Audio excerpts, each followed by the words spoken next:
The rain hit harder than it had any right to. November in Portland always came with cold, but this was different. This was the kind of rain that felt personal, like the sky itself had decided I didn't matter anymore. I stood on the porch for exactly 3 seconds after the door slammed behind me. 3 seconds where I thought maybe, just maybe, my mother would open it again. Maybe she'd look at me. Maybe she'd say something. Anything. She didn't. The sound of the lock clicking into place was so final, it made my chest tight. I could hear Barrett's voice from inside, muffled but clear enough. She made her choice, Vivian. Let her figure it out. My mother didn't answer him. She never did. I pulled the hood of my jacket over my head and stepped off the porch. The rain soaked through the fabric in seconds. My sneakers squished against the wet pavement. I didn't run. There was nowhere to run to. I just walked. 1 foot in front of the other, away from the house, away from the woman who used to be my mother, before she became Vivian Kincaid Brennan. Before she decided that moving on meant erasing the past, erasing me. 17 years old. Kicked out. With nothing but a backpack and $10 in my pocket. The backpack wasn't even full. A change of clothes. An old hoodie that used to be my dad's. A phone charger that didn't work anymore because the cable was frayed. And 1 photograph. The only one I had left of him. My father. Dr. Elias Kincaid. Dead 7 years now. Car accident, they said. Quick. Painless. Gone. I didn't believe it then. I still didn't believe it now. The streets were empty at 3 in the morning. Just me and the rain and the flickering streetlights that barely cut through the dark. I walked for 2 hours. My legs burned. My feet were numb.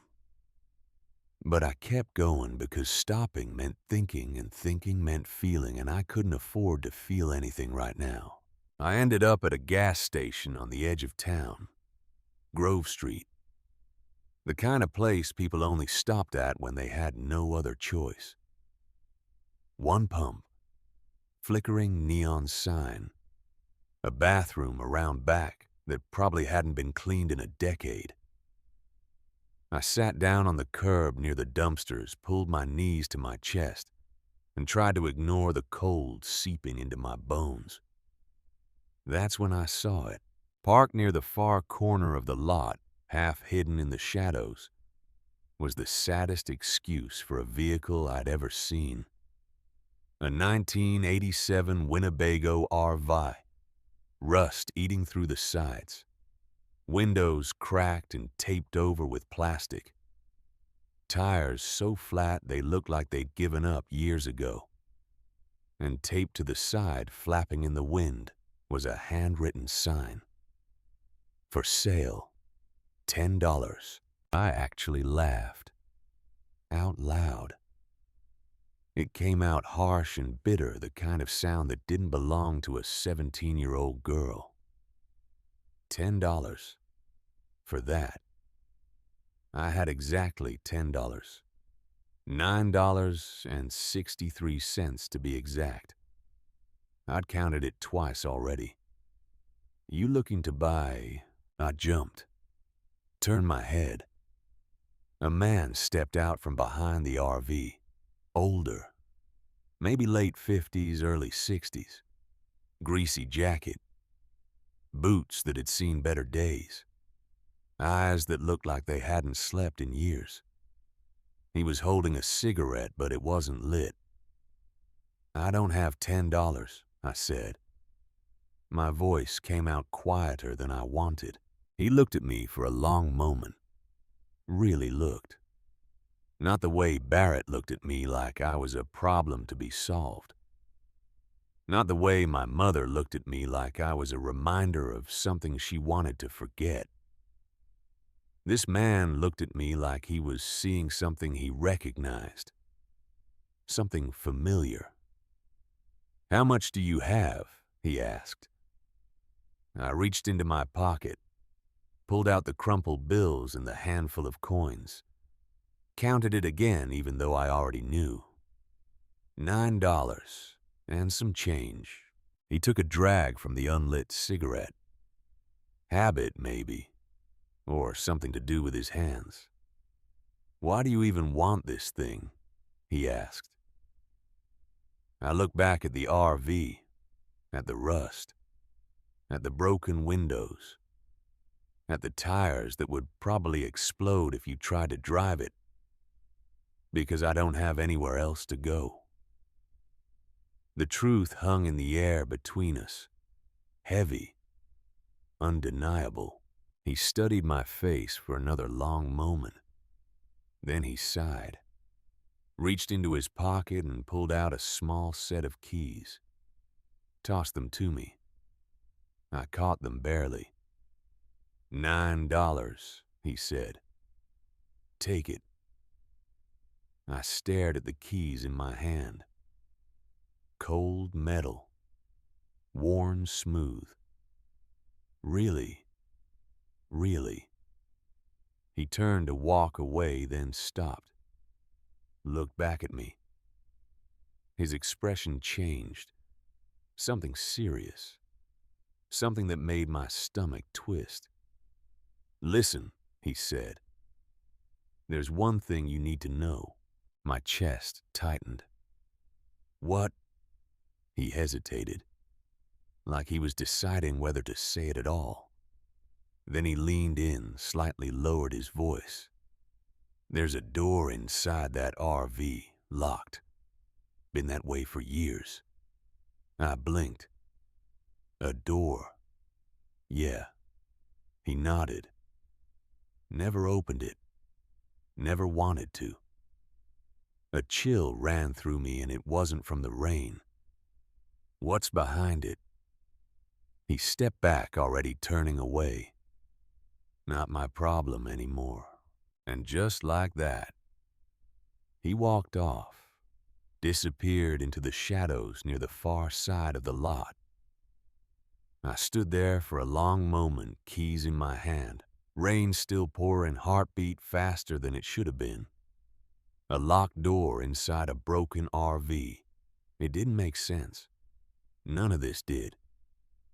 But then again, nothing in my life made sense anymore. I walked over to the RV. The door creaked when I pulled it open, loud enough to make me wince. I climbed inside and shut it behind me. The smell hit first. Dust, old fabric, rust. But it was dry, warmer than outside. And for the first time in hours, I could breathe. I dropped my backpack onto one of the torn seats and looked around. The place was worse on the inside than the outside. Wires hanging from the ceiling. Cabinets half broken. Floor creaking under every step. But it was mine. $10. $9. Whatever.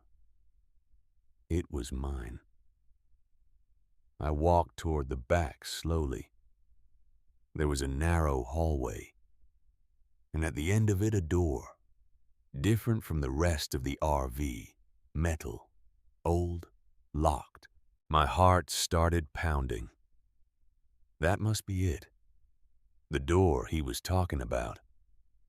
I reached out and ran my fingers over the surface. Cold, solid. There was no handle, just a small keyhole and scratches around it, like someone had tried to force it open before. Why would someone lock a door inside an RV? I whispered the question to the empty space. No answer. Just silence. but not empty silence. The kind that feels like it's hiding something. I stepped back. My mind was racing. I should ignore it, right? I mean, I just got this place. I needed to survive first. Figure out food, work, life. Not chase some weird mystery. But the curiosity wouldn't let go. Because for the first time in a long time, something in my life didn't feel empty. It felt important. I turned away from the door. I'll deal with it tomorrow, I said to myself. Yeah, tomorrow, after I figure everything else out. I went back to the front and sat down. Pulled my knees up again. Same position as before, but different. Because now I had walls, a roof, a place. Even if it was falling apart, it was mine. I pulled out the photograph of my dad, the only one I had left. It was creased and faded, but I could still see his face, smiling, standing next to another man I didn't recognize. Both of them in front of some kind of building.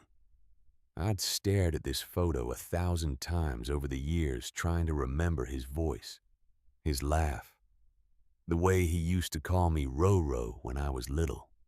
You'd probably laugh at this, I said quietly to the photo. Buying a broken RV for $9, sleeping in it like it's some kind of victory. But then again, he always told me something I never really understood until now. Sometimes, Rowan, he'd say, the worst things hide the best opportunities. I used to think that was just something adults said to make kids feel better. Now I wasn't so sure. Because that door that locked Hidden Door, it didn't feel random. It felt like a secret, a big one.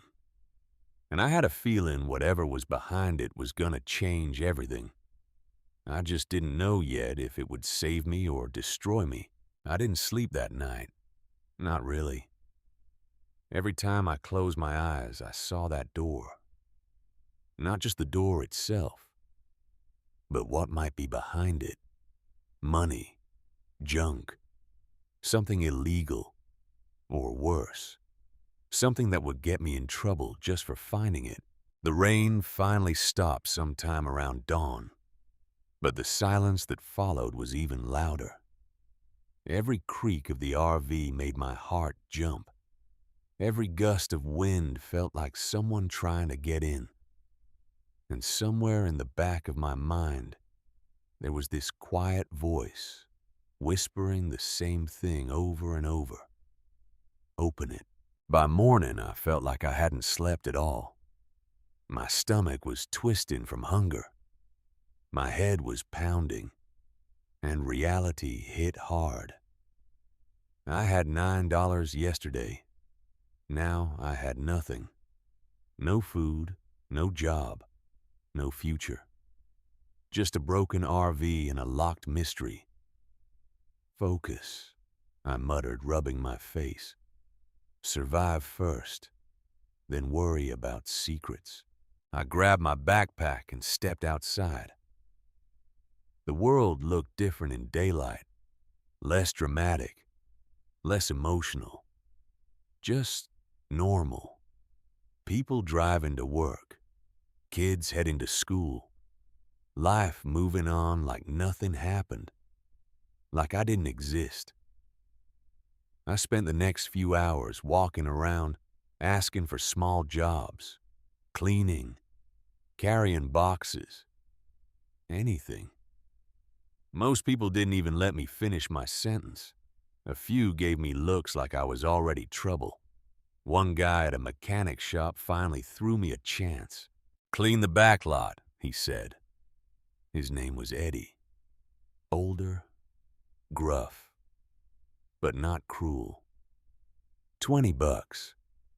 It wasn't much, but it was everything. I worked like my life depended on it. because it did. Sweeping, hauling junk, scrubbing oil stains until my hands hurt.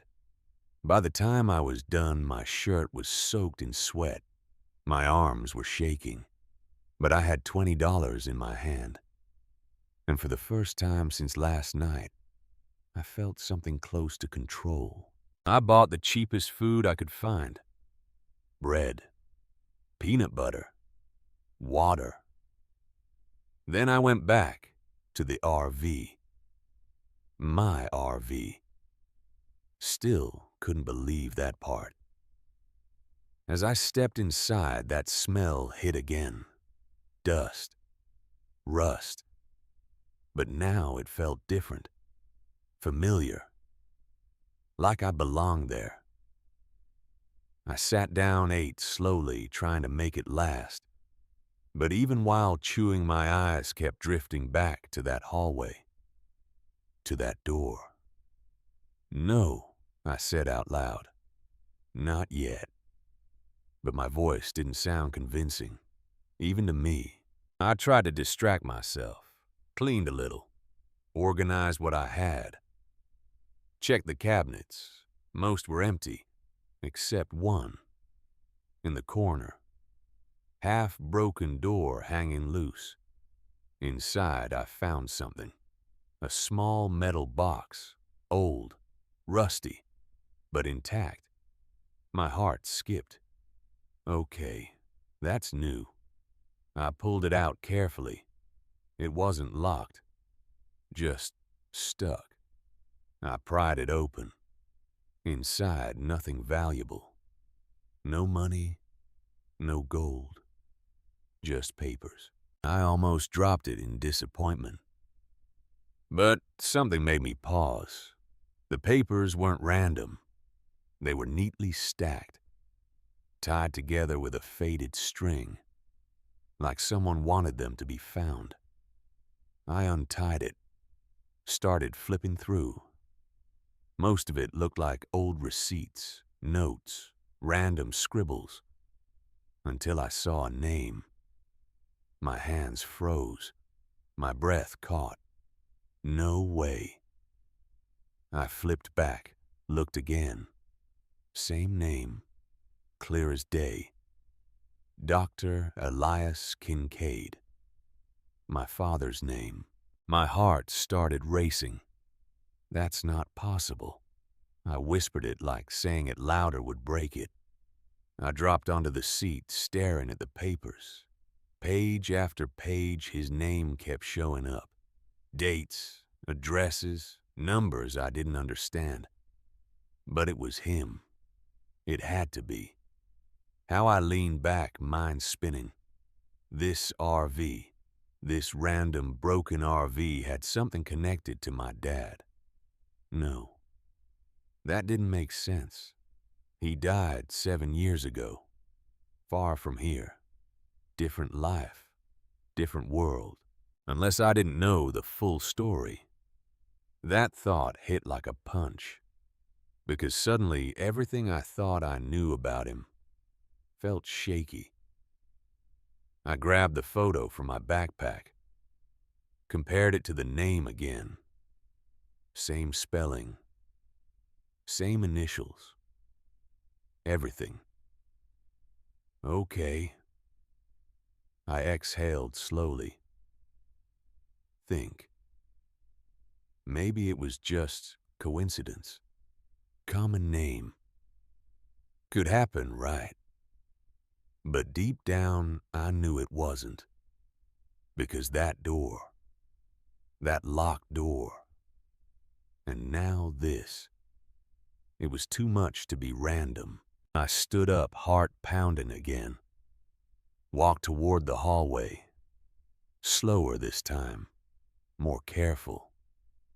Like I was stepping into something bigger than I understood. I reached the door. Placed my hand against it. Cold again. Unmoving. Silent. If you're connected to this, I whispered, then what were you hiding? My fingers tightened into a fist. I wanted to break it open. Right there.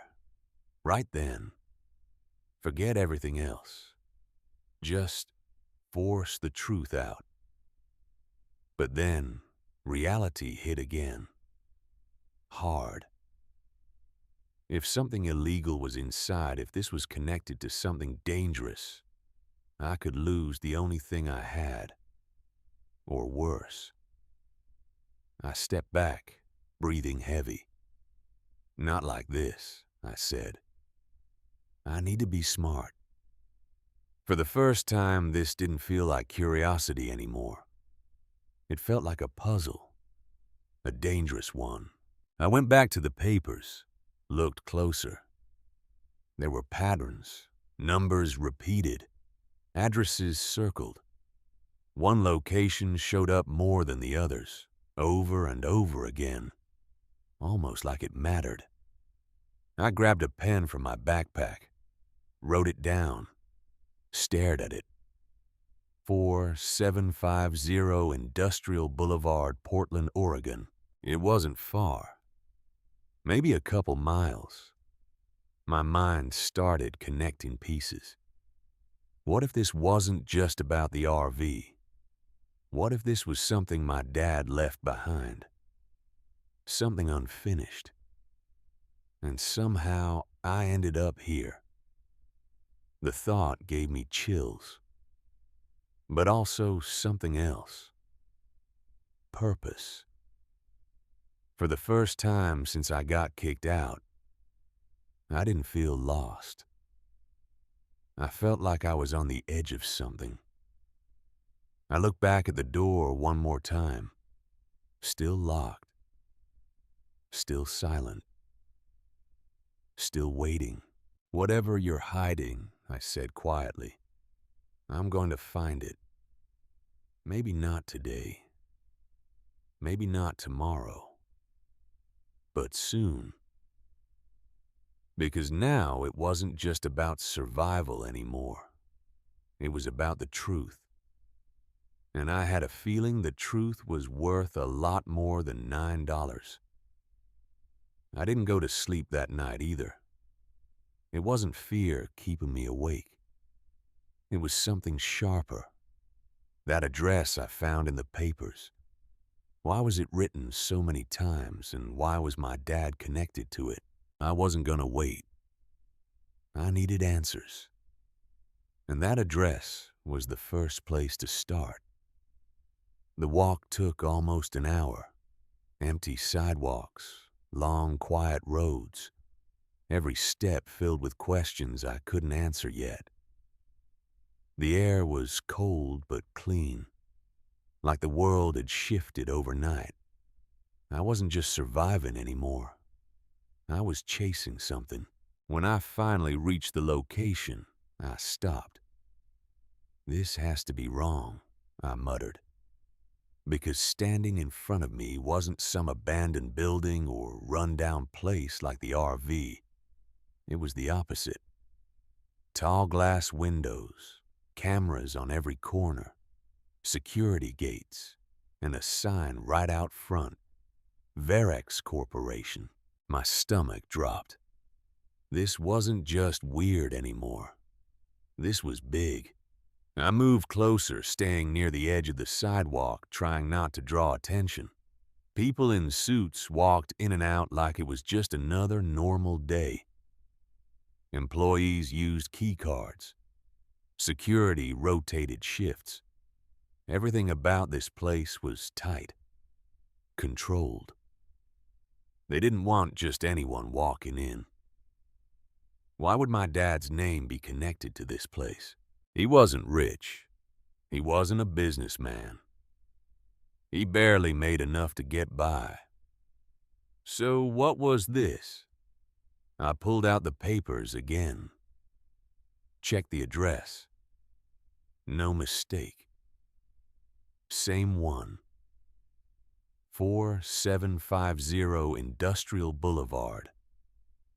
I looked back up at the building, at the people, at the cameras, and then I saw something that made my heart stop.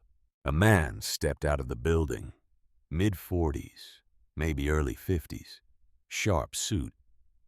The kind of person who owned the room without trying. Confident walk. But that's not what hit me. It was his face. I had seen it before. Not recently. Not in person. But in a photo. A photo I hadn't looked at in years. Folded between old things I never threw away. I fumbled for my backpack. Pulled out the photograph of my dad. The one where he was standing next to another man. Both of them smiling. I held it up. Looked at the man walking toward a black car. Then back at the photo. It was him. The man in the photo. The one standing next to my father.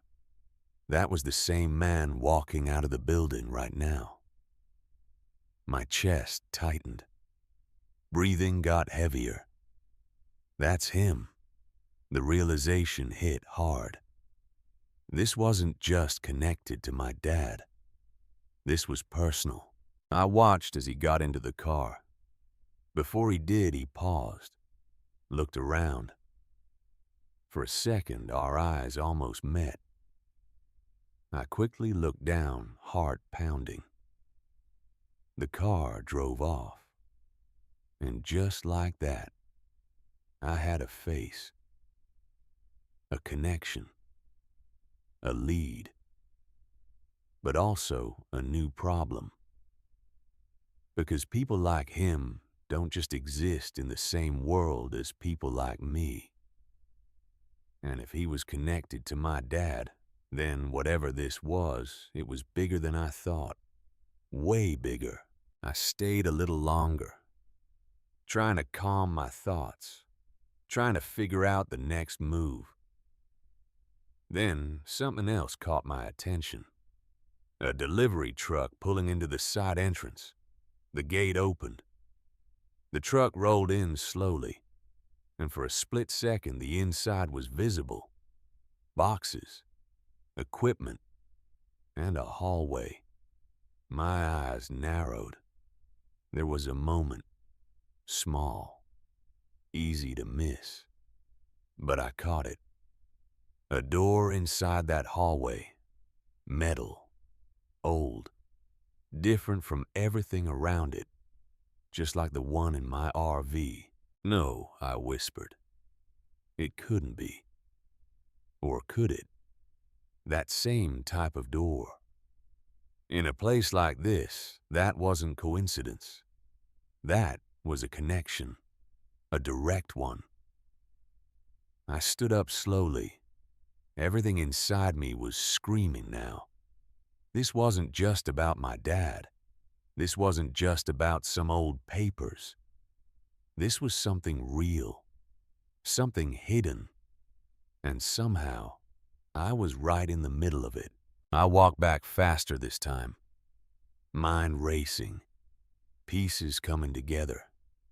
The RV, the locked door, the papers, the address, the man. It was all connected. It had to be. When I finally got back to the RV, I didn't hesitate. I went straight to the hallway, stood in front of the door again. But this time it didn't feel like just a mystery. It felt like a key, a missing piece. Something that could explain everything or destroy everything I thought I knew. My hand hovered near the surface. "Whatever's behind this," I said under my breath. "You're not just hiding from me." I leaned closer. "There's a whole company out there, connected to you." Silence, but not empty. Waiting. Challenging. I clenched my jaw. I'm done waiting.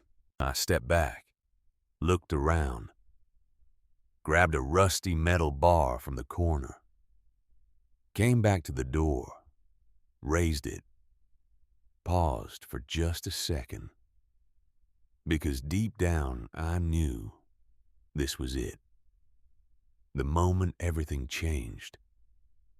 Once I broke this open, there was no going back, no pretending, no ignoring, just truth, and whatever came with it. I tightened my grip, took a breath, and swung. The first hit didn't break the door. It barely left a mark. But the sound, it echoed through the RV like I had just done something I couldn't undo. I froze, heart racing, listening. Nothing, just silence pressing in from every side. "Okay," I whispered, gripping the metal bar tighter. Then I swung again, harder this time. The metal groaned. A small crack appeared near the lock. Again, again, each hit louder, each strike pushing me past the fear that had been holding me back since that first night. Finally, one last swing. The lock snapped. A sharp crack rang out and the door opened slightly. Cold air rushed out instantly, not just stale, freezing, like it had been sealed for years. "This is it," I muttered. I pushed the door open fully and stepped inside. It wasn't a normal room. It was a hidden compartment, small, tight, but perfectly organized. Shelves lined the walls, metal boxes, stacks of folders. This wasn't junk. This was planned. My chest tightened. "This was yours," I whispered. I grabbed a folder, opened it. Documents, contracts, technical diagrams I couldn't fully understand. But one thing stood out immediately: my dad's name, over and over again. And next to it a title, Lead Systems Engineer. I stared at it. That's not possible. The man I knew fixed things for neighbors. He wasn't some engineer leading projects. Or maybe I never really knew him at all. I flipped through more pages, and then I saw it. A phrase repeated everywhere. Highlighted, underlined, important. Project Halocore. What is that? I kept searching. Faster now. Then I found a photo. Old, faded. A group of people standing in front of a massive underground structure. And there, my dad, standing next to the same man I saw outside that company, both smiling, like they built something together. My hands started shaking. "This wasn't an accident," I whispered. That story about his death, it didn't feel real anymore. I moved deeper inside. That's when I found it. A small, locked case, different from everything else. Important. I broke it open with the metal bar. Inside, something that made my breath stop. A folded note. My hands trembled as I picked it up. The handwriting hit me instantly. It was his. I unfolded it slowly, carefully. "Rowan, if you're reading this, I couldn't keep you out of this." My chest tightened. I kept reading. "Varex is dangerous. They're building something that should not exist." I clenched the paper. I tried to stop it. My vision blurred slightly. There's a USB drive under the driver's seat panel, behind the broken spring. That drive contains the truth. My eyes dropped to the floor, then back to the note. "They will come for it. And for you. A cold chill ran through me. I'm sorry. But if you're reading this, finish what I started. The last line. I love you, Rowan. Always. Dad. That was it. I sat there in silence. Everything felt different now. He didn't just die.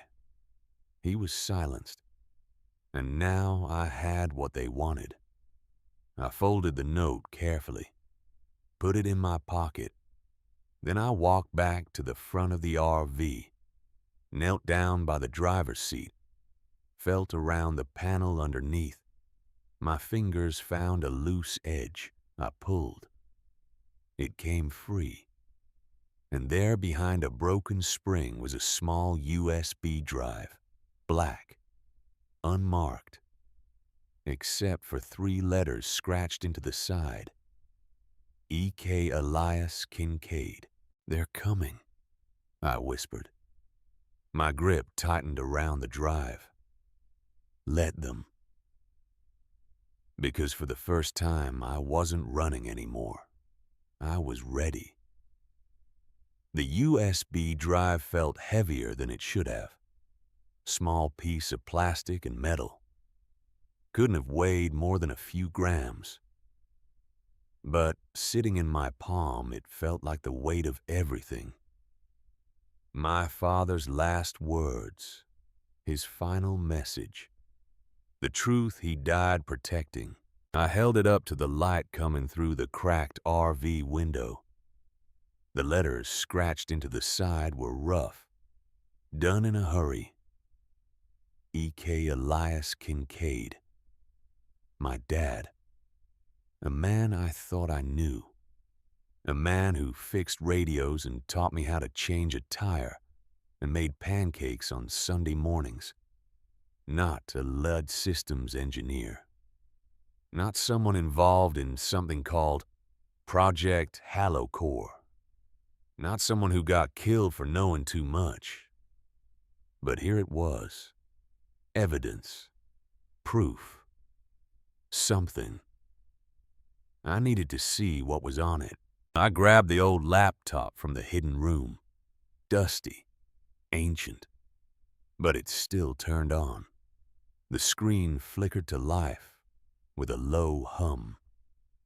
I plugged in the USB drive. Waited. My heart was beating so hard I could feel it in my throat. A folder appeared. One file inside. Encrypted. Of course it was encrypted. A password box popped up. Blank cursor blinking. Waiting. I stared at it for a long moment. What would he use? What password would my dad pick for something this important? I tried his birthday. Wrong. My mother's name. Wrong. Our old address. Wrong. Come on, I muttered. Think, Rowan. Think. Then it hit me. Something he used to say. Something he called me when I was little. Before everything fell apart. Before the accident. Before he was gone. I typed slowly. ROWAN1027. My name and my birthday. October 27th. The screen blinked. Then the file opened. I exhaled. Didn't even realize I'd been holding my breath. The folder expanded. Video files, documents, photos, dozens of them. I clicked on the first video. It took a moment to load. Then the screen filled with grainy footage. Dark room. Looks like it was filmed on a phone. Hidden. The angle was low, like the camera was on a table or a desk partially covered. Voices came through, muffled at first, then clearer. Halocore will go live in 6 months. I leaned closer. The voice was smooth, confident, male. I didn't recognize it. Every phone, every camera, every device under our control. The camera shifted slightly, and I saw him.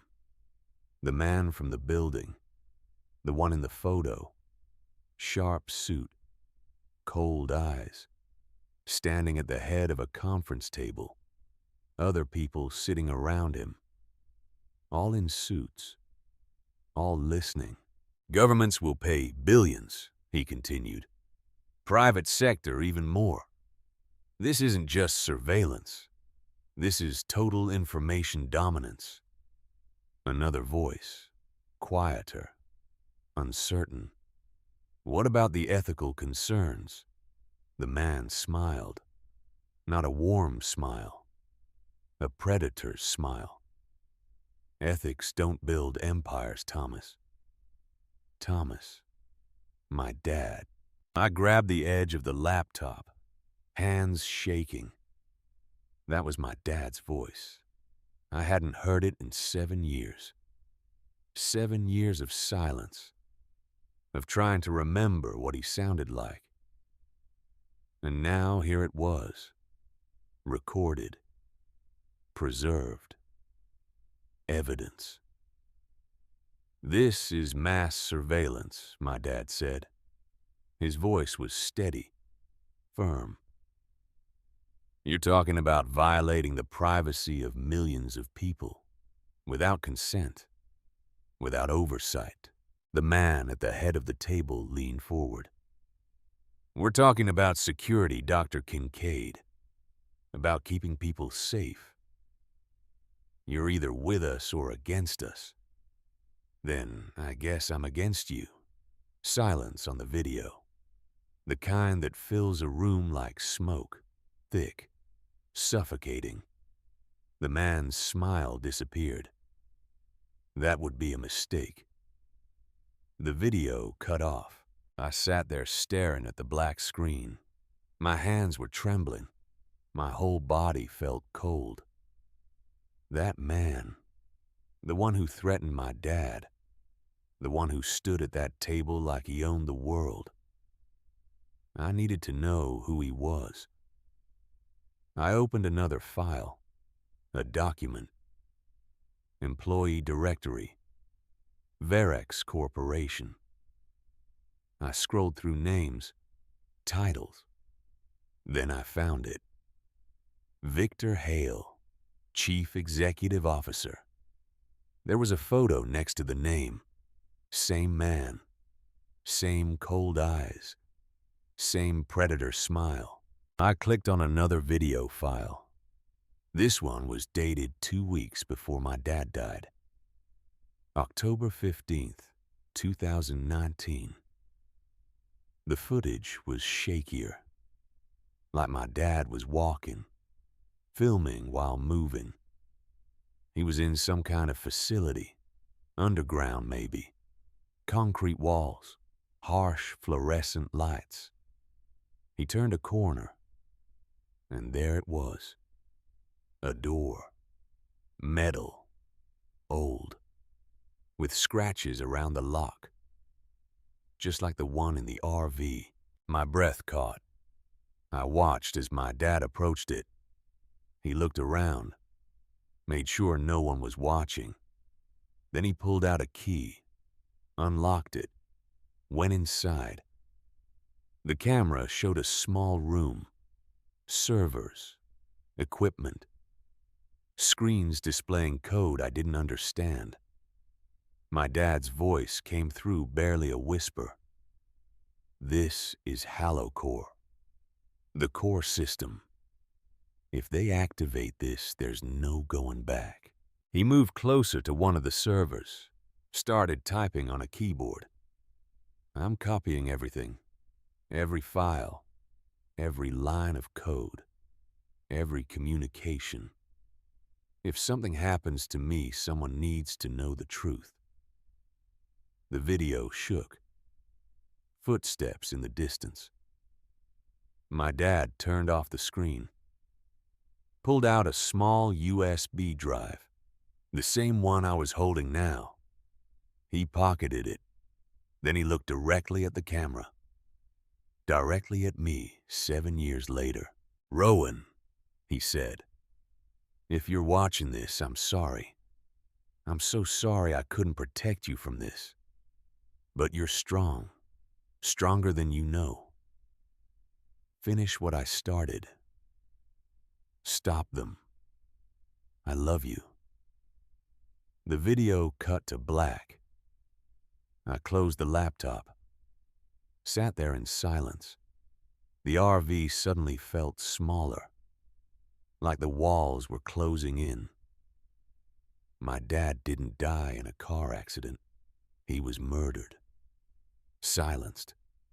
Because he tried to stop Project Halocore. Because he tried to do the right thing. And now I had the evidence. The proof. Everything Victor Hale wanted to keep buried. They will come for it. And for you. My dad's words echoed in my head. I looked around the RV, at the broken windows, the rusted walls, the door I'd smashed open. This place wasn't safe anymore. If Varex knew about the RV, if they knew my dad had hidden something here, they'd come looking. It was only a matter of time. I needed to move, fast. I grabbed my backpack, shoved the USB drive into the front pocket, zipped it up, put the laptop in too. Then I grabbed the papers from the metal box. The photos. Everything that connected my dad to Varex, to Halocore, to Victor Hale. I stepped outside. The sun was setting, orange light cutting through the clouds. The parking lot was still empty. Just me and the broken RV and the sound of distant traffic. I walked to the edge of the lot, looked back one more time. "Thank you," I whispered. "You saved me." Then I walked away. I didn't go far, just far enough. There was an old warehouse across the street, abandoned, boarded up. I found a gap in the fence, slipped through, climbed up to the second floor where I could see the RV through a broken window. If anyone came looking, I'd see them first. I waited. 20 minutes passed. Then an hour. The sun disappeared completely. Streetlights flickered on. And then I saw them. 2 black SUVs, tinted windows, no plates. They pulled into the lot slowly, deliberately. My stomach dropped. My hands gripped the windowsill. 4 men got out, all wearing dark suits, all moving with precision. Not cops, not random people. These were professionals. They walked straight to the RV, didn't hesitate, didn't look around. They knew exactly where to go. One of them forced the door open. Another went around back. 2 others stood guard, watching, waiting. I held my breath, pressed myself against the wall, heart pounding so loud I was sure they could hear it from across the street. One of the men came back out, shook his head, said something I couldn't hear. Then another vehicle pulled up, a 3rd SUV, newer, sleeker. The back door opened. Victor Hale stepped out. Even from this distance, I recognized him. The suit, the posture, the way he carried himself like he owned everything he looked at. He walked to the RV, slow, calm, like he had all the time in the world.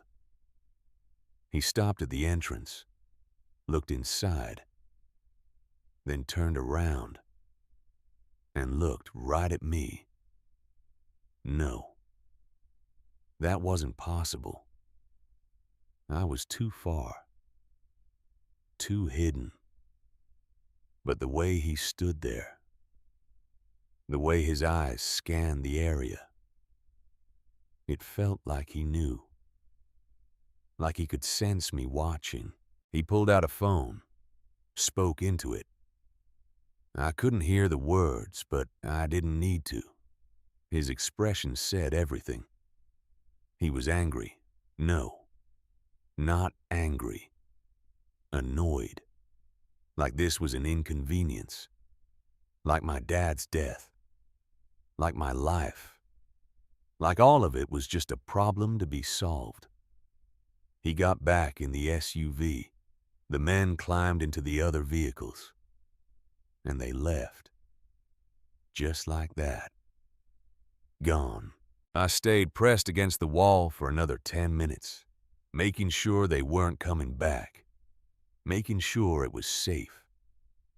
Then I slid down to the floor, legs shaking, hands trembling.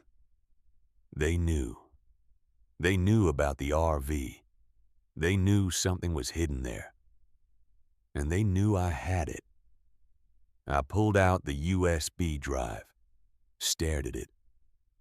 This little thing, this tiny piece of plastic. People had died for it. My dad had died for it. And now they wanted it back. Not a chance, I whispered. But I couldn't do this alone.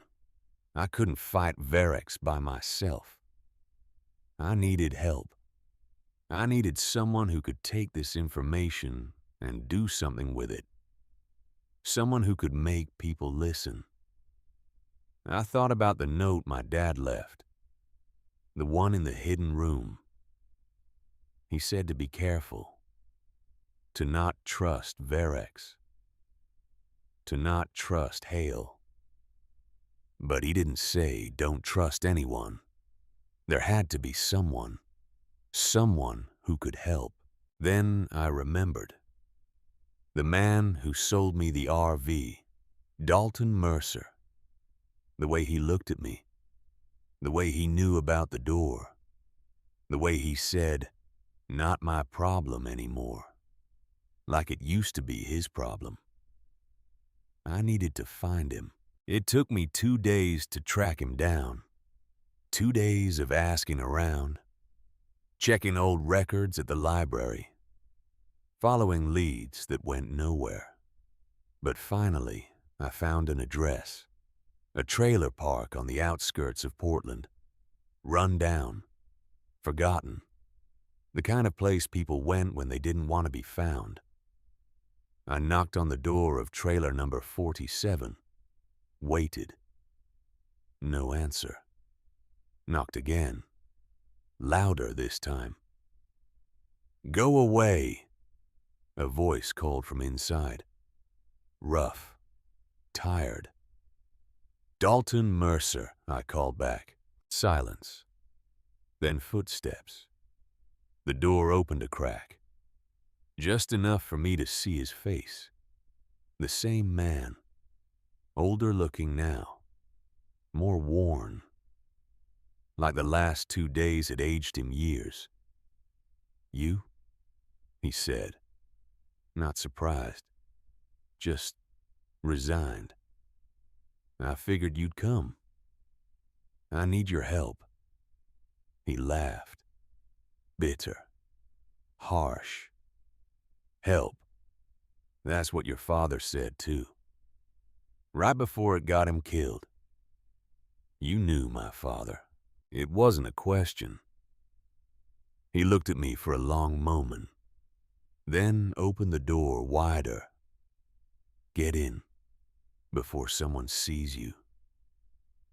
I stepped inside. The trailer was small, cramped, papers everywhere. Empty bottles. A single lamp casting yellow light. Dalton closed the door, locked it, drew the curtains. "Sit," he said, pointing to a chair. I sat. He stayed standing, leaning against the counter, arms crossed. "Your father was a good man," he said. "Best engineer I ever worked with. Brilliant, ethical, stupid. Stupid. Stupid for thinking he could stop them." Dalton shook his head. "We worked together at Varex back in 2016. He was lead engineer on HaloCore. I was his technician. We built that system from the ground up. It was supposed to be defensive. Protect critical infrastructure. Prevent cyber attacks. But then Hale took over. Changed everything. Turned it into a weapon. A weapon. A surveillance weapon. Total information control. Access to every device. Every communication. Every secret. Your father realized what it was becoming. He tried to shut it down. Tried to destroy the core files. But Hale found out. Dalton's voice got quieter. They made it look like an accident. Car crash. Single vehicle. No witnesses. But I knew. We all knew. Elias didn't crash. He was eliminated. My chest felt tight. Hearing it confirmed. Hearing someone else say it. Made it real. Made it undeniable. "After he died, I quit," Dalton continued. "Took the RV. It was his. Did you know that he used it as a mobile lab? Kept backup files there. Research. Evidence. I hid it. Kept it off the grid for 7 years. Waiting. Waiting for what? For you." He looked at me. Really looked. "Elias told me once, if anything happens to me, my daughter will find a way. She's smart. She's stubborn. She won't let it go." He was right. I swallowed hard. They came for the RV last night. Varex, Victor Hale. Dalton's expression darkened. "Then they know. They know you have it." "Have what?" "The drive. The USB. Please tell me you didn't leave it in the RV." I pulled it out of my backpack, held it up. "I have it." Dalton exhaled. Relief and fear mixed together. "Good. That's good. But you can't keep it. Not for long. They'll find you. And when they do, I'm not giving it to them. I'm not saying give it to them. I'm saying give it to someone else. Someone who can use it. A journalist. A lawyer. Someone with a platform." "Who?" Dalton walked to a desk in the corner, rummaged through papers, pulled out a business card, handed it to me. The name on it read Marlowe Parrish, independent investigative journalist. "She's been investigating Varex for 2 years," Dalton said. "Published a few articles. Nothing major. But she's persistent. And she's clean. No ties to Hale. No corporate backing. She's your best shot." I looked at the card. An email address. A phone number. "You trust her." "I don't trust anyone. But if there's one person who'd publish this without selling you out, it's her." I pocketed the card. "Thank you." Dalton walked to the door, unlocked it. Don't come back here. If they're watching you, they're watching me too. Send her the files. All of them. And then disappear. Get out of Portland. Change your name. Whatever it takes. Because once this goes public, Hale will do anything to make it go away. Including you. I stepped outside, turned back. Why did you help him, my dad? Why did you help him hide the evidence? Dalton looked old, tired, haunted. Because he was the only one brave enough to try. And because I was too much of a coward to do it myself.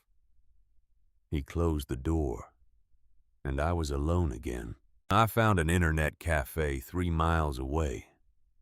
Paid cash for an hour. Sat at a computer in the back corner. Created a new email account. Anonymous. Untraceable. Then I typed the email address from Marlowe Parrish's card. Subject line Verex. Project Halocore. Evidence. Body, I have proof that Verex Corporation is building an illegal surveillance system. Proof that they killed my father to hide it. I'm attaching files, videos, documents, everything. Please, make this public. Make them pay. I attached every file from the USB drive.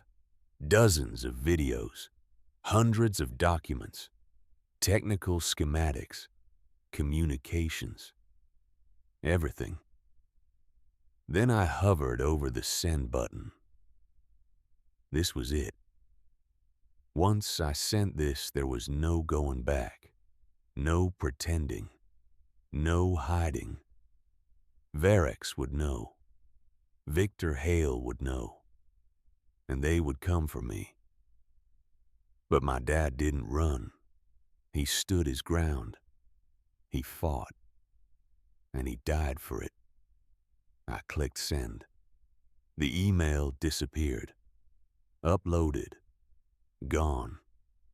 Out of my hands now. I deleted the anonymous account. Cleared the browser history. Paid the cashier. And walked out. The response came 6 hours later. I checked from a different internet cafe on the other side of town. A reply from Marlowe Parish. Meet me tonight. 8 p.m. Riverside Park. Bench 14. Come alone. I read it 3 times. Memorized the details, then deleted everything. Riverside Park was public. Open. Lots of witnesses. If this was a trap, at least I'd see it coming. If it wasn't, maybe I finally had an ally. I got there early. 7:30. Walked the perimeter. Checked the exits. Noted the cameras. The benches, the people. Joggers, dog walkers. A couple holding hands. Normal. Safe. Bench 14 was near the river. Away from the main path. Private but not isolated. I sat down, waited. 8 p.m. came and went. No one approached. Maybe she wasn't coming. Maybe this was a mistake. Then I heard footsteps.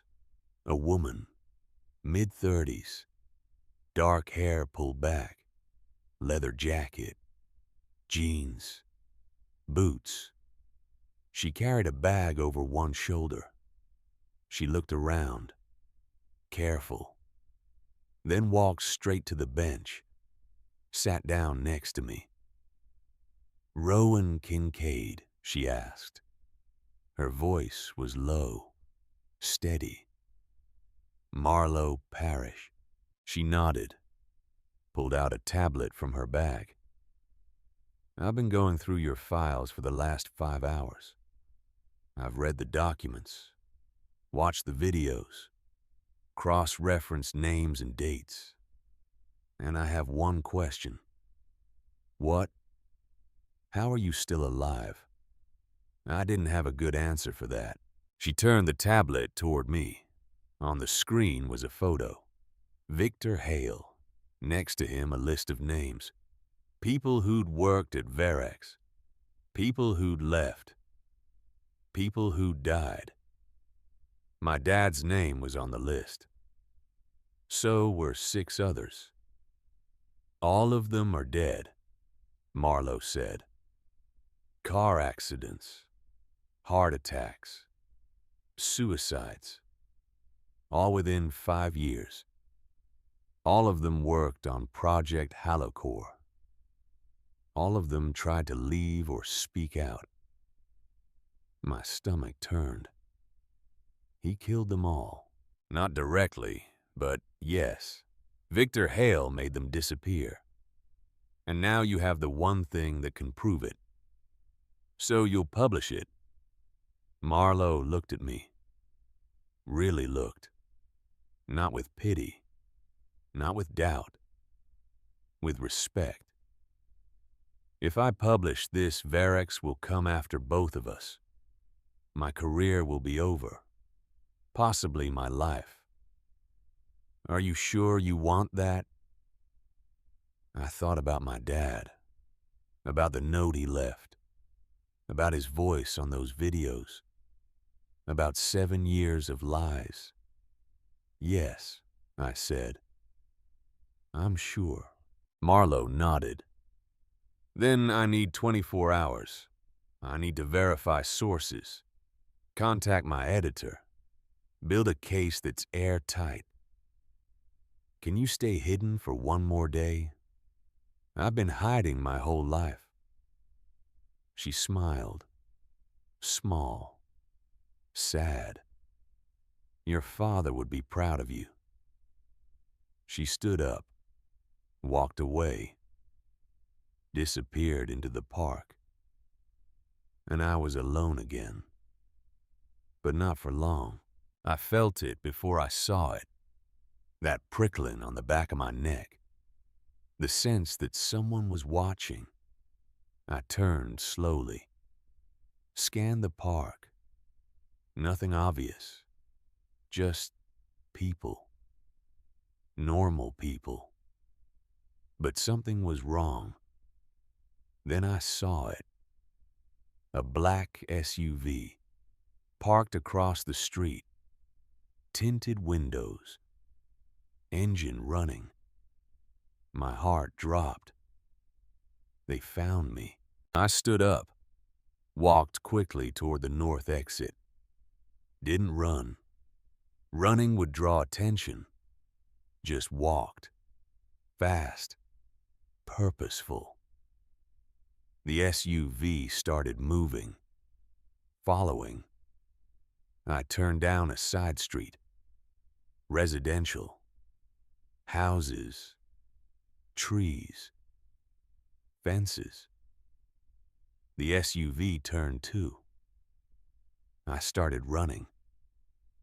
Behind me, car doors opened. Footsteps. Shouts. I didn't look back. Just ran. Through yards, over fences, down alleys. My backpack slammed against my spine with every step, lungs burning, legs screaming. I ducked into a narrow alley between 2 buildings, pressed myself against the wall, tried to control my breathing, tried to listen. Footsteps. Close. Getting closer. Then my phone buzzed. A text.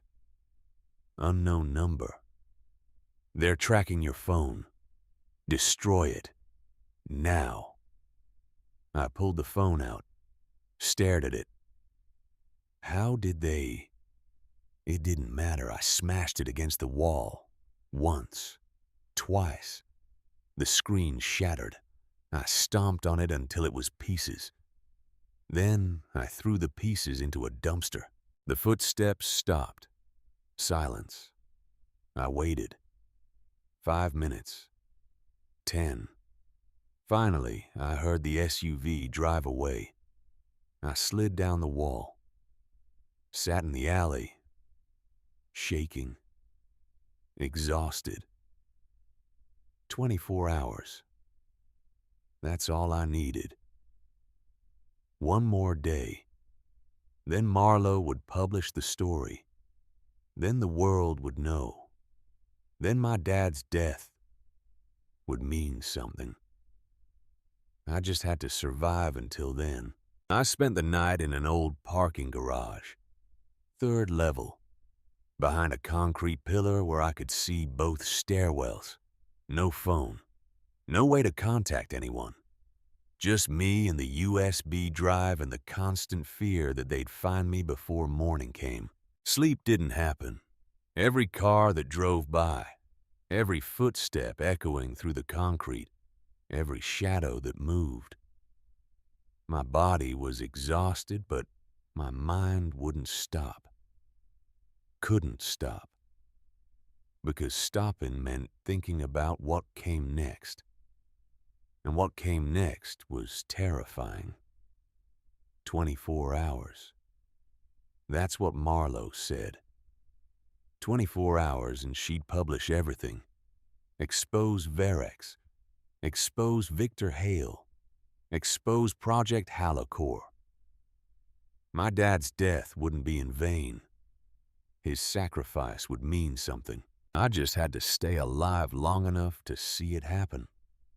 Dawn broke slowly. Gray light filtering through the concrete levels. I stood up, stretched. Every muscle ached. My stomach was empty. Hadn't eaten since yesterday morning, but I couldn't think about that now. I needed to keep moving. Stay ahead of them. I left the parking garage through the ground level exit. Walked several blocks before I felt safe enough to stop. Found a small diner, the kind that's been there for 40 years and looks like it hasn't changed since. I went inside. Sat in a booth near the back where I could watch the door. Ordered coffee and toast. That's all I could afford. The waitress didn't ask questions, just brought the food and left me alone. I ate slowly, made it last, tried to think. Marlowe had my email. She had the files, but I had no way to contact her. No way to know if she'd actually publish. No way to know if I could trust her at all. What if she worked for Verex? What if this was all a trap? No. I pushed the thought away. Dalton had trusted her. My dad had trusted Dalton. That had to be enough. I finished eating, left cash on the table, walked back outside. The city was waking up. People going to work, living their normal lives. None of them knowing what was happening. None of them knowing that a company was building a system to watch them, control them. All of them. I walked for hours. No destination. Just movement. Staying visible but anonymous. Just another face in the crowd.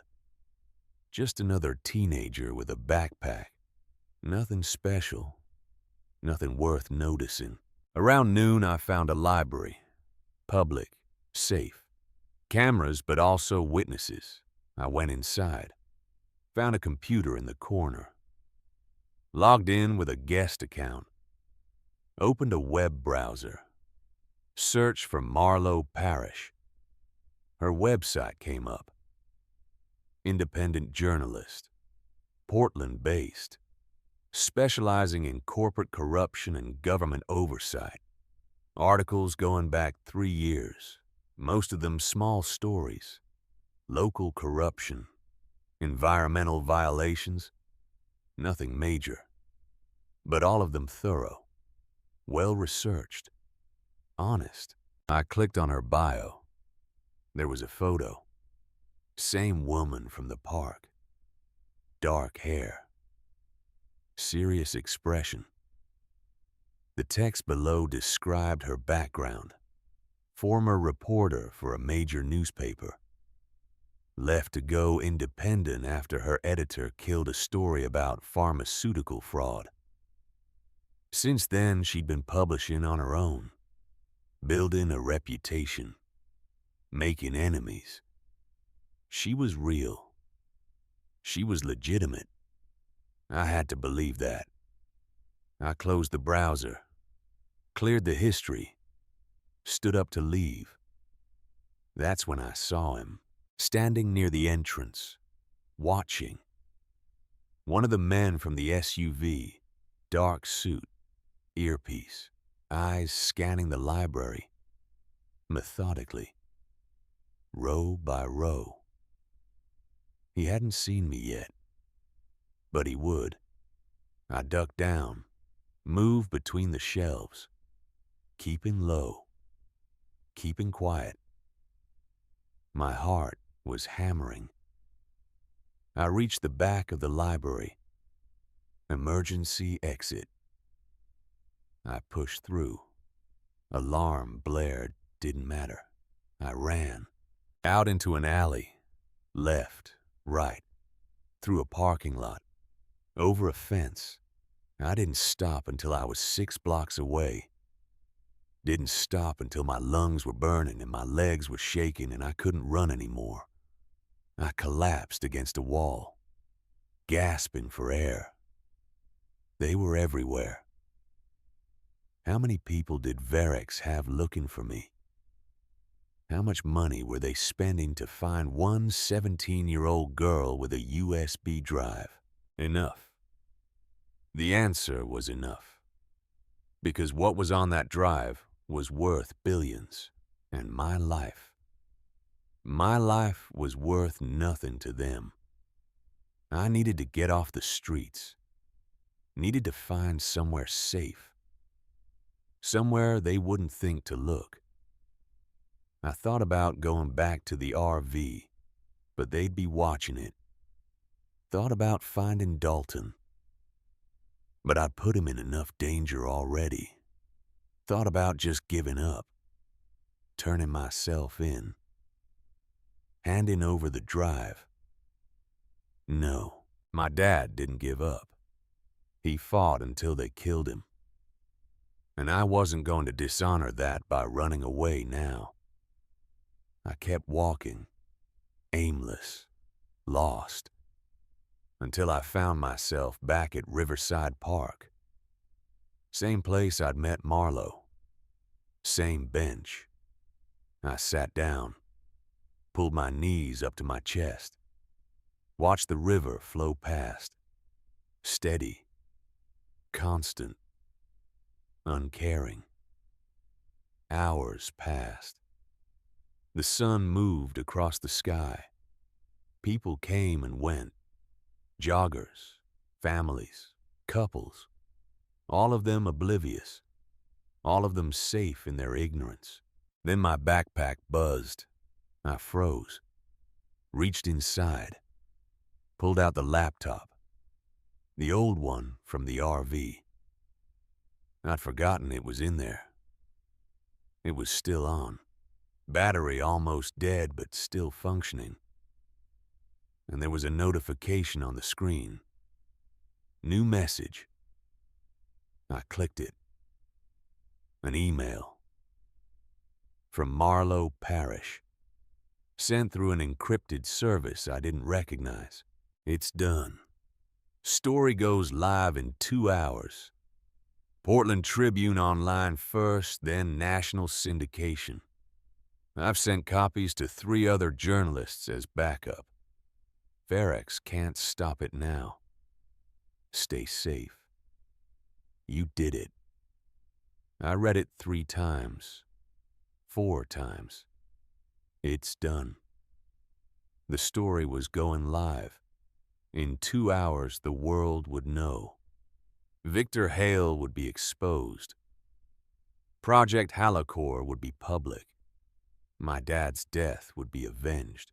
I wanted to cry, wanted to scream, wanted to feel relief.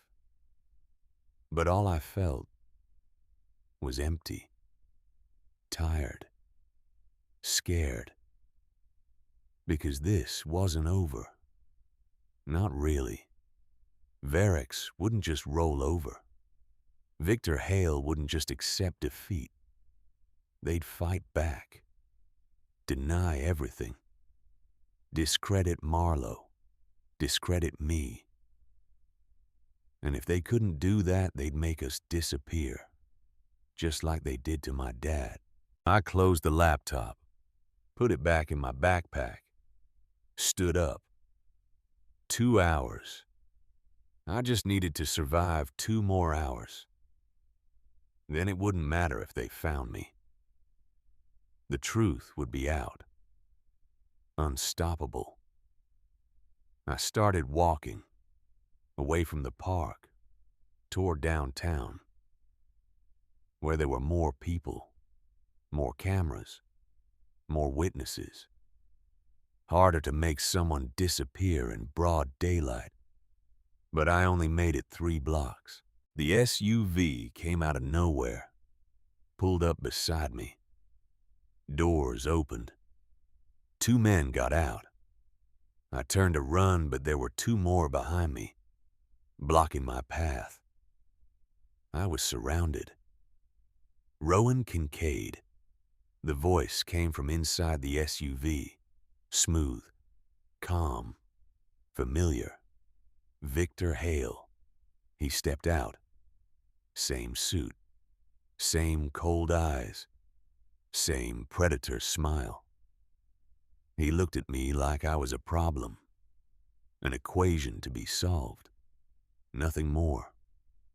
"You've caused me quite a bit of trouble," he said. I didn't respond, just stared, heart pounding, mind racing, looking for an exit. Any exit. "The USB drive," he continued. "I assume you still have it." "I don't know what you're talking about." He laughed, not amused, just acknowledging the lie. "Your father said the same thing, right up until the end. He was stubborn, too." "I suppose you get that from him." Rage flooded through me, hot, blinding. "You killed him." "I eliminated a threat to my company. There's a difference. He was trying to stop you from breaking the law. He was trying to stop progress, innovation, the future. And look where it got him." Victor took a step closer. "You can make a different choice. Give me the drive. Walk away. I'll give you money. Enough to start over. Go to college. Live your life. Forget all of this. Like you let my dad forget. Your father didn't have a choice. You do." I looked at the men surrounding me, at Victor, at the SUV, at the street behind them. Cars passing by. People on the sidewalk. Witnesses everywhere. But none of them were paying attention. None of them cared. To them, this just looked like a business conversation. A girl talking to some men in suits. Nothing unusual. Nothing worth noticing. "I already sent the files," I said quietly. Victor's expression didn't change. "I know. To Marlowe Parish. Very resourceful, but ultimately pointless." My stomach dropped. "What did you do?" "Nothing permanent. Ms. Parrish is currently being detained by local authorities. Possession of stolen corporate property. Attempted extortion. She'll be released eventually, after she agrees to bury the story." "You can't do that. She's a journalist. Freedom of press." "Freedom of press doesn't apply to stolen trade secrets. And that's exactly what Hallicor is. corporate intellectual property, protected by law. He smiled. I have very good lawyers, Rowan. The best money can buy. This story won't see the light of day. Not from her. Not from anyone. I felt the world tilting. Everything I'd done, everything my dad had died for, it was all for nothing. Hale had won. He'd always been going to win. People like him always did. So what now?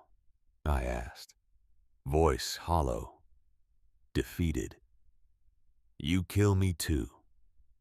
Victor considered this. That depends entirely on you. Give me the drive. Tell me where you've hidden backup copies, and I'll let you live. You have my word. Your word. I almost laughed. You murdered my father.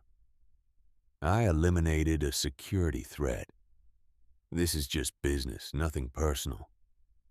It's personal to me, Victor sighed, like I was being unreasonable, like I was the problem.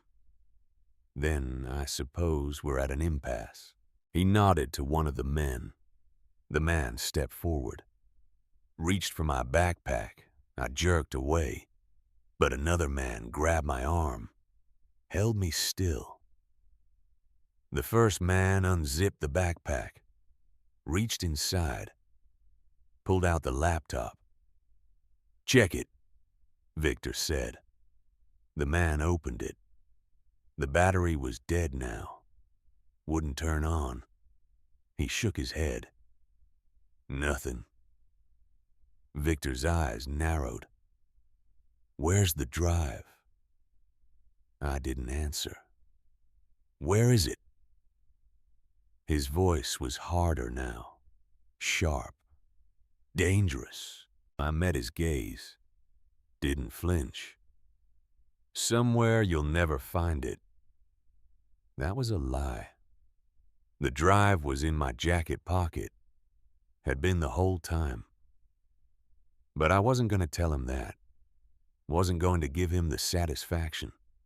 Victor stared at me for a long moment. Then he pulled out his phone, dialed, put it on speaker. Mr. Hale. A woman's voice. Professional. Cold.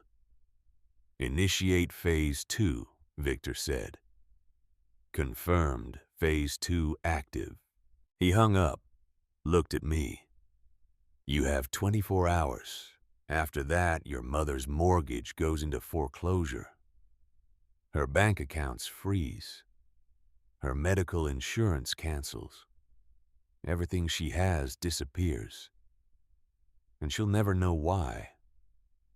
She'll just think she failed, lost everything.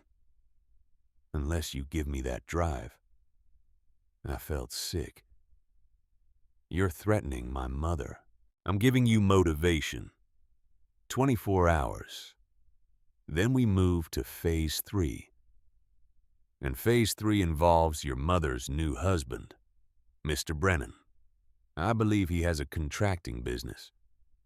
Would be a shame if his licenses got revoked, if his projects got shut down, if his reputation got destroyed. Stop. Give me the drive and I will. I looked at him. At this man who'd killed my father, who was now threatening my mother, my family, everyone I'd ever cared about. And I realized something. He wasn't gonna stop. Even if I gave him the drive, he'd still come after me. After them. Because people like Victor Hale don't leave loose ends. My dad knew that. That's why he hid the evidence.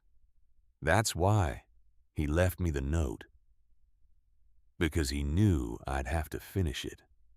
Not just expose the truth, but make sure it stuck.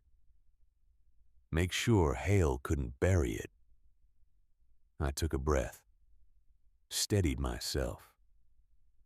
Okay. Victor raised an eyebrow. Okay. I'll give you the drive, but not here. Too many witnesses. You want to meet me tonight, midnight. The old Varex facility on Industrial Boulevard. Why there? Because that's where this started. Where my dad worked. Where you killed him. Seems fitting it should end there too. Victor studied me, suspicious, but also intrigued. And if I don't agree, then I destroy the drive. Right here. Right now. Smash it to pieces. And you'll never know if I made copies. Never know if someone else has the files. You'll spend the rest of your life looking over your shoulder. Silence. The men around us waited. Traffic passed. Life continued. Finally, Victor nodded. Midnight. The old facility. Come alone. You too. He smiled. Of course. He got back in the SUV. The men released me. Got in after him. The vehicle drove away. And I was alone again. I stood there for a full minute, shaking, processing. What had I just done? I'd bought time. That's what. Time to figure out a plan. Time to find another way. Time to finish what my dad started. I pulled out the USB drive from my pocket, held it up to the light. This little thing, this tiny piece of plastic, worth billions, worth lives, worth everything. I needed help, real help. And there was only one person left who might give it to me. Dalton Mercer. I went back to the trailer park, knocked on door 47. No answer. Knocked again. Harder. Dalton. It's Rowan. I need help. The door opened. But it wasn't Dalton. It was a woman. Mid-40s. Tired eyes. He's not here. Where is he? Hospital. Providence, Portland. He collapsed this morning. Heart attack, they think. My blood went cold. Is he okay? I don't know. They took him hours ago. She paused. Are you Rowan? He kept saying that name, Rowan. Said if a girl came looking to tell her to run. Said they're coming. I stepped back. Thank you. I turned and ran. Not away. Toward the hospital. Toward Dalton. Because if he was in the hospital, if he'd collapsed, it wasn't a heart attack. It was Varex. It was Victor Hale tying up loose ends. The hospital was 20 minutes away. I ran the whole distance, burst through the emergency room doors, went to the desk. Dalton Mercer. Where is he? The nurse looked up. Are you family? I'm his niece. She checked the computer. 3rd floor, ICU, room 314. I took the stairs, too impatient for the elevator. 3rd floor, down the hall, room 314.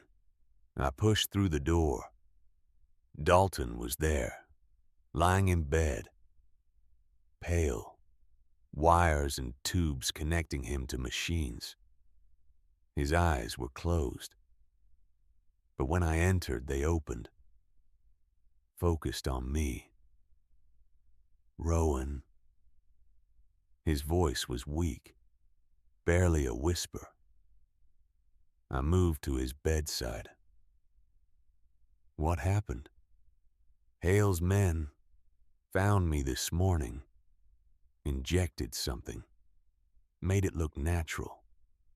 He coughed, grimaced. I don't have much time. Don't say that. You're going to be fine. No.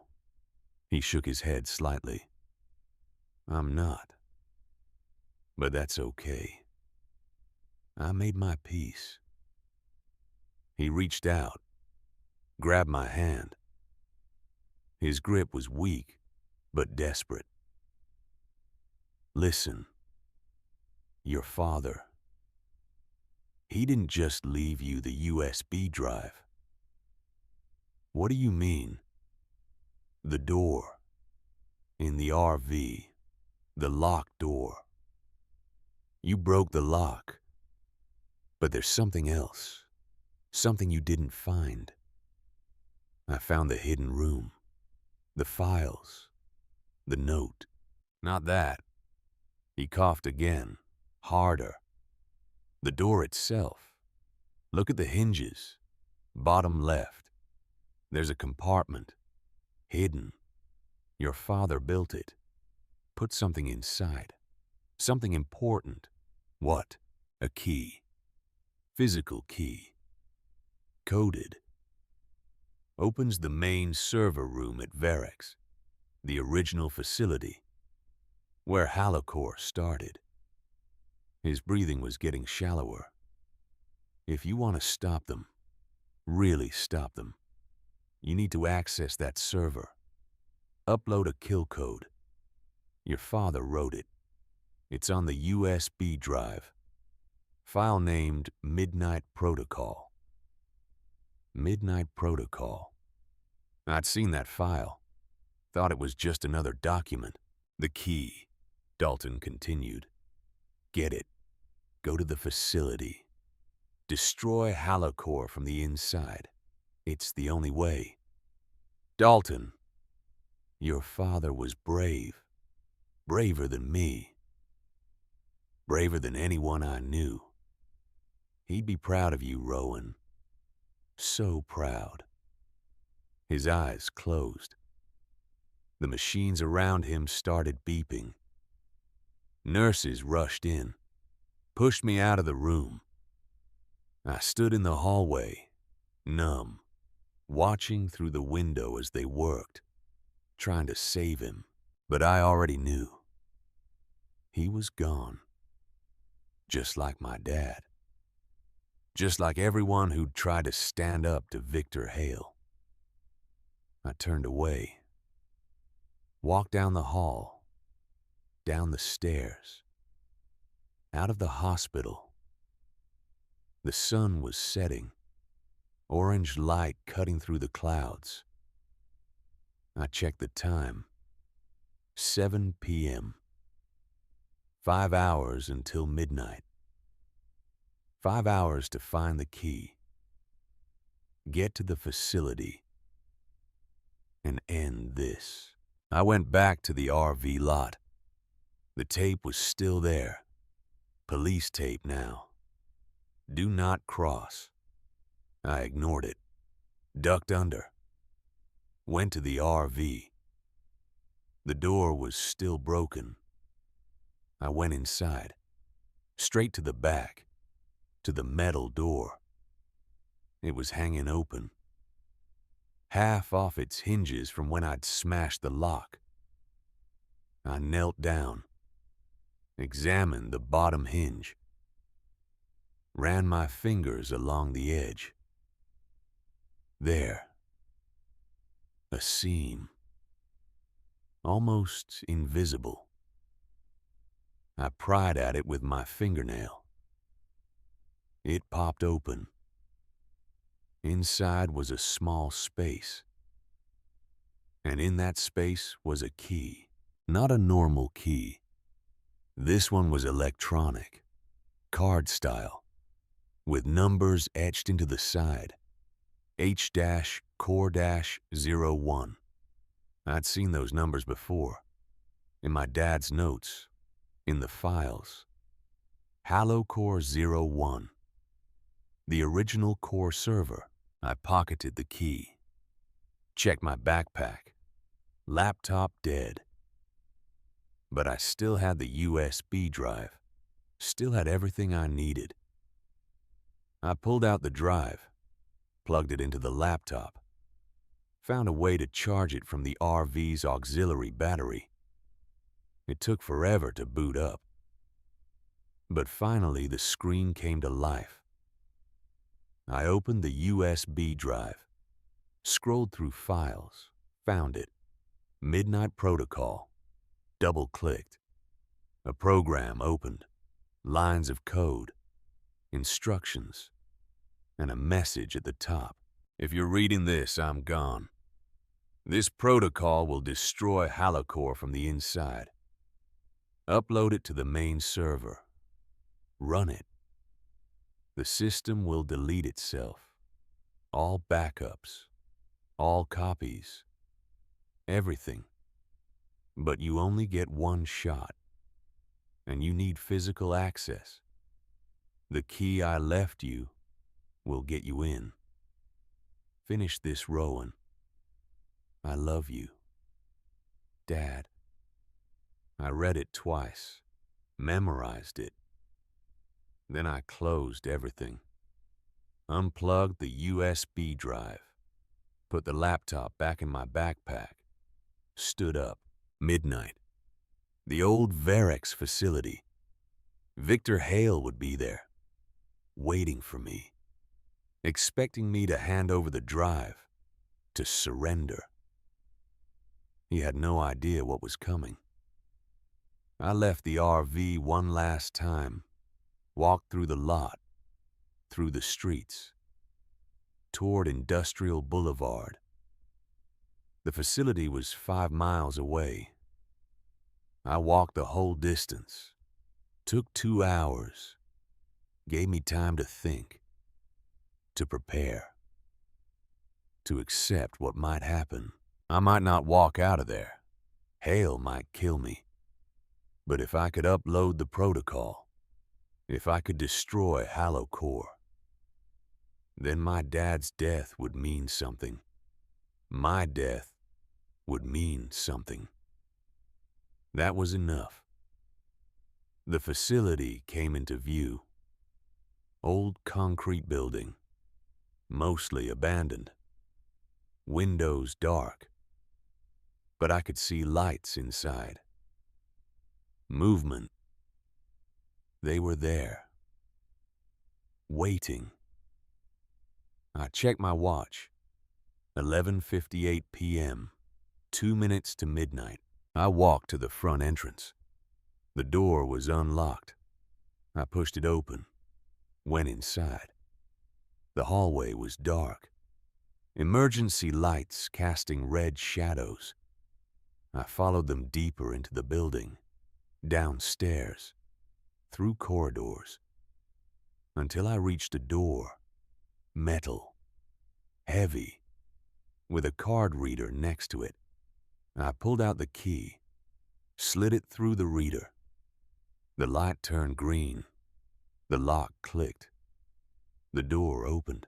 Inside was a server room, rows of machines, blinking lights, the heart of Halocore, and standing in the center was Victor Hale. Right on time, he said. He wasn't alone. 4 men, armed, surrounding him, protecting him. I stepped inside. The door closed behind me. The drive, Victor said, hand extended. I reached into my pocket, pulled out the USB drive, held it up. This is what you want. That's exactly what I want. Then come get it. I threw it. Not to him, past him. It landed on the floor behind him, skittered across the concrete. Victor turned. The men turned. Just for a second. Just long enough. I ran, Not toward the door, toward the servers, toward the main console. I'd seen it in the files, knew what it looked like, found it, pulled out the real USB drive from my other pocket, the one I'd kept hidden, plugged it in. "Stop her!" Victor shouted.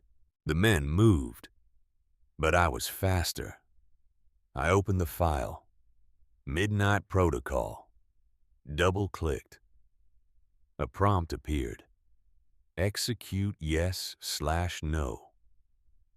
I clicked yes. The screen went black. Then lines of code started scrolling. Fast. Unstoppable. The servers around me started humming. Louder. Louder. Warning lights flashed. Alarms blared. "What did you do?" Victor screamed. He was running now, toward me. "What did you do?" The console displayed a message. Halocore deletion in progress. All systems purging. Estimated time 3 minutes. I pulled out the USB drive. Held it up. I finished what my dad started. Victor lunged at me, but the servers were overheating. Sparks flew. Smoke filled the room. The men backed away, coughing, choking. Victor grabbed my arm, yanked me toward him. "You've destroyed everything," he shouted. Good. An explosion. One of the servers burst into flames, then another. The room was filling with smoke and fire. Victor released me, staggered back. "We need to evacuate," one of the men shouted. They ran, out the door, up the stairs. Victor followed, but he stopped at the doorway, looked back at me. "This isn't over," he said. "Yes," I replied. "It is." He disappeared, and I was alone. The room was burning. The heat was intense. I needed to leave. But I waited, watched the console, watched the progress bar. 90%, 95, 99. Halocore deleted. All backups purged. System offline. Permanent. I smiled. Then I ran, out of the room, up the stairs, through the corridors. The building was collapsing behind me. Fire and smoke and destruction. I burst through the front entrance, fell to my knees on the pavement outside, gasping for air. Fire trucks were already arriving. Police, ambulances, people shouting, running. Chaos. I stood up, started walking, away from the building, into the darkness. No one stopped me, no one noticed. Just another person fleeing a fire. Nothing special. I walked for an hour, back toward the city, back toward life. And when I finally stopped, I pulled out my phone. No, I didn't have a phone anymore. I'd destroyed it. But there was a payphone on the corner, old, barely functional. I picked it up, dialed a number I'd memorized. Marlowe Parrish answered on the third ring. "It's done," I said. "Halocore is gone. Everything. I have proof. Can you still publish?" Silence on the other end. Then they let me go. 2 hours ago. All charges dropped. My editor called. Said we're running the story. Front page tomorrow morning. Good. Rowan. Are you okay? I looked up at the sky, stars barely visible through the city lights. But there, still there. Yeah, I said. I'm okay. I hung up. Started walking again. Toward nothing. Toward everything. Toward whatever came next. 6 months later, I stood in front of my father's grave. Fresh flowers in my hand. The headstone read, Dr. Elias Kincaid. Beloved Father, 1978 to 2019. I finished it, Dad, I said quietly. Just like you asked. Always finish what you start. That's what you taught me. I placed the flowers down, knelt in the grass, pulled something out of my pocket. The key. H-Core-01. I'd kept it as a reminder of him, of what he sacrificed, of what I'd done. Victor Hale is in prison, I continued. 25 years, federal charges, conspiracy, corporate espionage, obstruction of justice, Varex Corporation dissolved, all assets seized, Project Halocore shut down, permanently. You did that, Dad. You stopped them. I just finished what you started. The wind picked up, rustled the trees, carried the scent of rain. I got accepted to MIT, I said. Engineering program, full scholarship. I'm gonna study what you studied. Build things that help people, not hurt them. Make you proud. I stood up, wiped my eyes, started to walk away. Then I stopped. Looked back one more time. I love you, Dad. Always. The cemetery was quiet, peaceful. And as I walked toward the entrance, toward the future, I felt something I hadn't felt in 7 years. Something I thought I'd lost forever. Hope. Not the naive kind. Not the blind kind. But the earned kind. The kind that comes from surviving, from fighting, from winning. The kind that says, no matter how dark things get, no matter how powerful the enemy, truth always finds a way. Justice always finds a way. And sometimes, just sometimes, the girl with nothing but a backpack and $9 can change the world. I walked out of the cemetery, into the sunlight, into tomorrow, and I didn't look back.